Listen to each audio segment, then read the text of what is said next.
Alors aujourd'hui on se retrouve pour une vidéo make-up. On va faire tout le maquillage. On va commencer avec la crème hydratante. Donc moi j'ai le lait crème concentré de chez Embryolisse que j'utilise pour chaque make-up. Donc là j'en prends une petite noisette et je l'étale sur mon visage. C'est une crème hydratante qui peut aussi être utilisée en masque. Elle fait aussi office de base de maquillage. C'est parfait, ça fait 2 en 1. Ensuite, j'utilise Tiger Grass Color Correcting Treatment de chez Cicapair. Donc en fait, c'est une crème comme ça, verte, avec un SPF 30. Donc ça c'est bien, ça vous permet de protéger votre peau du soleil. Comme ça, l'application c'est juste censé corriger un peu les rougeurs. En même temps, ça répare un peu la peau. Je vous mettrai le prix en barre d'infos. Mais ensuite, aujourd'hui, j'ai décidé de retester le NYX.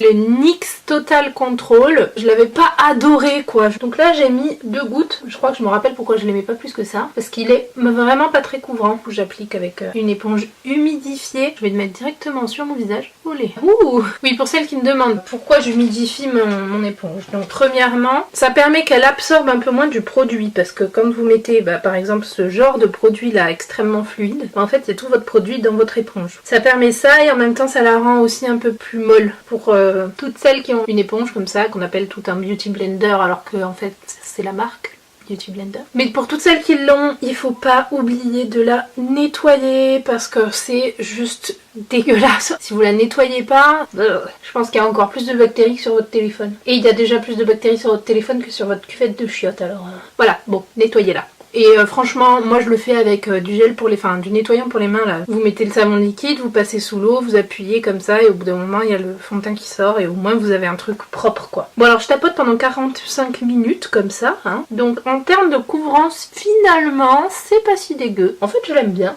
Bon, je crois que je l'aime bien parce que j'ai vraiment détesté le Fenty. En fait le Fenty je l'ai mis pendant un temps et ça allait au début. Et bizarrement, je sais pas si c'est à force de le mettre que ça a déshydraté ma peau ou je sais pas. Mais en fait à la fin, j'ai vraiment l'impression d'avoir un masque, genre du plâtre. Enfin, on me dégoûte quoi. J'aime pas du tout. Donc là je fais un petit raccord... n'est-ce pas? Ouais, je l'aime bien en fait, ils se font bien la peau. Vous aurez le prix en barre d'infos et je sais pas si vous aurez remarqué dans la vidéo précédente. En fait, à chaque fois que je mets un prix dans la barre d'infos, je mets aussi le nombre de millilitres. Parce que je me suis rendu compte que on est persuadé d'acheter des trucs moins chers. En fait, vous achetez juste moins de produits. Enfin, pour certains produits, pas pour tous, mais par exemple, NYX Can't Stop Won't Stop. Il y a, c'est où? Il y a 3,50 ml. Et ça coûte 8,50€, quelque chose comme ça, je sais plus, je vous mettrai de toute façon peut-être le prix en barre d'infos. Shake Tape de chez Tarte, oui, parce que c'est enfin arrivé en France, donc vous imaginez bien que j'ai couru chez Sephora. Et du coup, dans celui-ci, il y a 10 ml, 27€. Mais 27€ pour 10 ml contre 8€ pour 3,50 ml.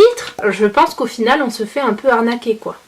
Le Shake Tape là, bon je le trouve génial hein. En fait je le trouve vachement bien parce qu'il est très couvrant tout en n'étant pas sec. Parce que notamment le NYX, le Total Control, je le trouve sec. Genre c'est... je sais pas. Moi ça me sèche le dessous de l'œil là. Donc pour résumer, je suis pas très fan de la meuf qui a mis du fond de teint qui aurait pu s'en passer. Parce que de toute façon elle se peinture la gueule avec son stick de contouring qui d'ailleurs est bientôt vide. Je vous ai pas dit. Pour le contouring j'utilise un stick de chez NYX qui s'appelle Wonder Stick Highlight and Contour Stick. Donc bâton brillant et contours, hein, voilà. En light medium, puisque je suis blanche comme un... on ne dira pas le mot. Et du coup, donc j'applique le foncé ici sur la mâchoire, dans mon creux, sous la pommette, autour là pour rétrécir un peu ma tête. Voilà, des deux côtés pareil. Et sur les ailes du nez, parce que ça, normalement, affine le nez. Et puis après, je fous du blanc un peu partout. Moi je trouve que quand je dégrade le marron là, c'est plus facile de le dégrader si j'ai du blanc autour. Alors là je dégrade mon marron avec le gros côté là. Alors quand je dis dégrader, c'est tapoter. Il n'y a que ici dans le cou où je fais ça. En fait, au lieu de faire juste ça, je fais ça. Comme ça je l'étire un petit peu en dessous et ça m'évite d'avoir une sorte de démarcation moche. Voilà. Ici et je fais un peu la même chose sur l'oreille parce qu'il faut pas que votre oreille soit blanche et que juste à côté vous ayez une trace marron quoi. Là maintenant j'ai fini de dégrader mon marron. Là par exemple vous voyez qu'il y a encore une tache donc il va falloir essayer de dégrader ça avec le blanc qu'il y a autour pour faire quelque chose d'harmonieux. Je vais prendre un côté ici et je vais venir dégrader avec le blanc en tapotant comme ça pour faire en sorte qu'on n'ait pas la démarcation visible quoi. Oui, donc là sur le menton j'ai mis de l'anti-cerne. Alors pourquoi j'ai mis l'anti-cerne sur le menton, le nez, en dessous, alors là en dessous des yeux, bah, c'est parce que c'est un anti-cerne donc je le mets sur mes cernes. C'est parce que ce sont des points de lumière. Donc si vous voulez faire un contouring, il faut que vous mettiez de la couleur claire à ces endroits-là. Donc ici, ici, ici et par ici là sur la pommette. En plus de ça, j'en mets ici parce que j'ai des petits boutons, donc des petites rougeurs.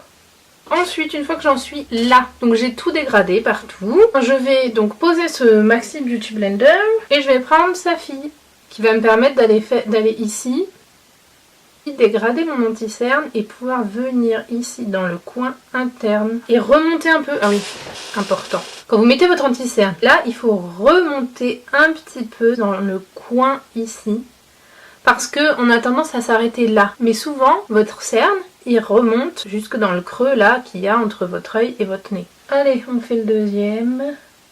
Voilà, donc là, mon anti-cerne est estompé des deux côtés. Il me reste plus que mon nez. Donc le nez, ce que je vais faire, c'est que je viens donc avec le côté ici de l'éponge et je viens dégrader un peu le marron vers le bas.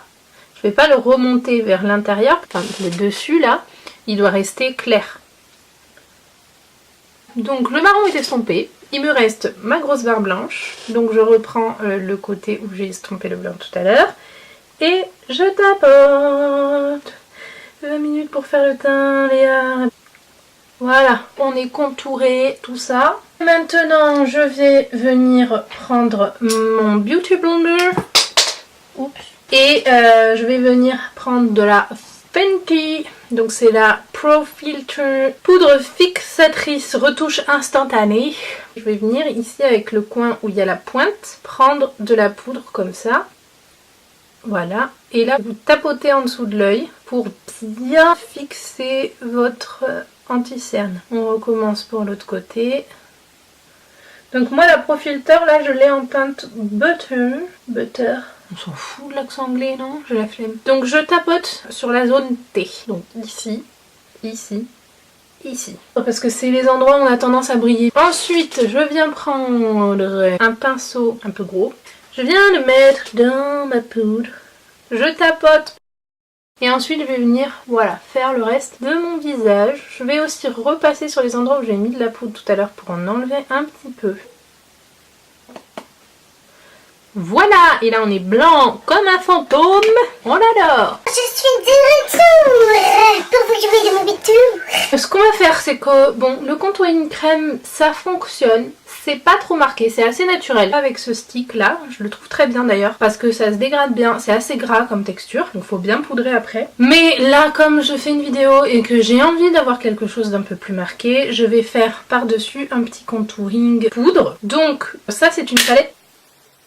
J'ai failli la lâcher, j'ai eu un peu peur. De chez NYX qui s'appelle Highlight and Contour Pro Palette. Il y a 2,7 grammes par fard apparemment. Je l'aime bien parce qu'il y a ce ton là qui est assez froid. Pas trop foncé parce que vous voyez bien ma tête. Il y avait aussi ici une poudre très claire. Il y avait je crois un highlighter et... je sais plus, parce qu'en fait je les ai cassés. Donc là je prends un petit pinceau. Là il y a le pinceau avec lequel j'ai mis la poudre. Là il y a le pinceau avec lequel je prends mon contouring. Et je vais venir dans le creux de ma joue ici. Alors moi je le cherche pas trop parce que j'ai un vrai creux. Enfin j'ai ma pommette vraiment qui est marquée donc je sais où c'est. Hein. Après si vous le cherchez, vous faites... et vous mettez donc exactement là où ça vous fait le trait. Vous prenez pas votre pinceau comme ça. Parce que là vous allez appuyer en fait, il faut le prendre un peu plus loin. Moi par exemple je le prends ici pour pouvoir estomper, parce que pour estomper en fait il faut vraiment que vous n'appuyez pas beaucoup. Si vous appuyez beaucoup, vous allez déposer de la matière. Ensuite, je vais reprendre encore un petit peu. Quand je vais dans ma palette, je tapote comme ça dans mon fard pour pas en avoir trop, parce que si vous faites... comme ça, vous allez en avoir 15 tonnes et ça va être très foncé et c'est clairement pas ce qu'on veut parce que le but c'est pas d'avoir l'air d'une Une Kardashian low cost quoi. Je sais pas à combien de temps de vidéo je suis, je crois que ça fait au moins 30 minutes que je me maquille. Donc ensuite je viens en mettre ici un petit peu sous la mâchoire. J'essaie d'estomper un peu avec l'oreille.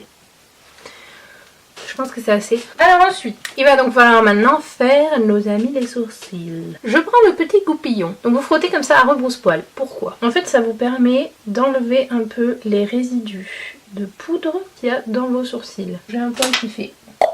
Aïe. Donc je prends mon petit pinceau à sourcils et je vais prendre le NYX Tame and Frame pommade teintée pour sourcils. Et je l'ai en teinte chocolate. Dans mon Tame and Frame là, j'ai rajouté de l'huile parce qu'il est un peu sec. Alors j'attends de le terminer. Et j'ai entendu dire que chez Kiko par contre, ils ont une pommade à sourcils qui est pas mal du tout. Donc je vous explique quand même peut-être un peu la technique. Je viens ici en dessous, je précise. C'est pas forcément conseillé, il y en a plein qui disent faut faire comme ça. Moi je fais un comme ça et après je fais... En fait le principe c'est de pas avoir un gros aplat marron tout de la même couleur parce que ça fait archi pas naturel. Vous voyez ici, tac, je trace le dessous, hop, l'arc ici. Je vais venir ici faire la ligne droite, tac, ici je tapote comme ça parce que j'ai vraiment un trou. Et ensuite au-dessus, donc la queue ici je la fais en un trait comme ça parce que de toute façon vos poils vont dans ce sens là donc vous suivez vos poils en fait. Hop. Je vais encore me faire chier au montage parce que je passe 14 000 ans. Peut-être devoir la couper en deux cette vidéo parce que ça va être interminable. Alors franchement les sourcils c'est pas mon fort. C'est une étape où je suis pas réellement satisfaite de ce que je fais. Alors maintenant on va se rajouter un peu de couleur parce qu'on est un peu terne. Donc je prends ma palette de blush de chez ELF. Il me semble que ELF n'est plus vendu en France en fait. Vous aviez un blush un peu marron, bien rose comme ça qui tire un peu vers le rouge. Ici c'est un rose genre rose fuchsia et ici c'est un rose pâle. Pour appliquer ceci, je prends un pinceau comme ça. C'est un pinceau de chez Action qui marche très bien, qui est très doux, j'aime bien. J'ai envie de mettre du mat aujourd'hui. Donc je vais prendre celui-ci là, le plus foncé. Je tapote et ensuite je viens ici. Alors ce que je fais, il y en a qui appliquent que là, ou il y en a qui appliquent comme ça. Moi je l'applique comme ça. Ce qui fait que j'en ai jusque sur la tempe. J'aime bien en fait, moi depuis que je suis ado, je le fais remonter jusque là mon blush. Je sais pas trop pourquoi mais j'aime bien. Voilà, et donc je tournicote comme ça pendant un certain bout de temps. Paf, pouf, tapote. Alors si vous avez envie, vous pouvez faire comme moi. Pif, paf, pouf, tapote. Voilà, on est bon. On est bien rose. Donc ça y est, on a fini le teint. Après, je fais les yeux. Et après, seulement, je mets l'highlighter. Parce que selon ce que je fais sur les yeux, j'essaye d'assortir un peu. Donc le teint, c'est fait. On va passer aux yeux. Voilà, donc les yeux, ce sera pour la prochaine vidéo parce que là, c'était beaucoup trop long. Donc ce sera soit mercredi, soit dimanche, selon ma rapidité de montage. Je vous laisse partager, liker, commenter, vous abonner, activer la cloche et tout ça si la vidéo vous a plu. Moi, ça me permet de savoir ce que vous en avez pensé. Donc je vous laisse et puis je vous fais tout plein de bisous. À bientôt pour la prochaine vidéo. Bye!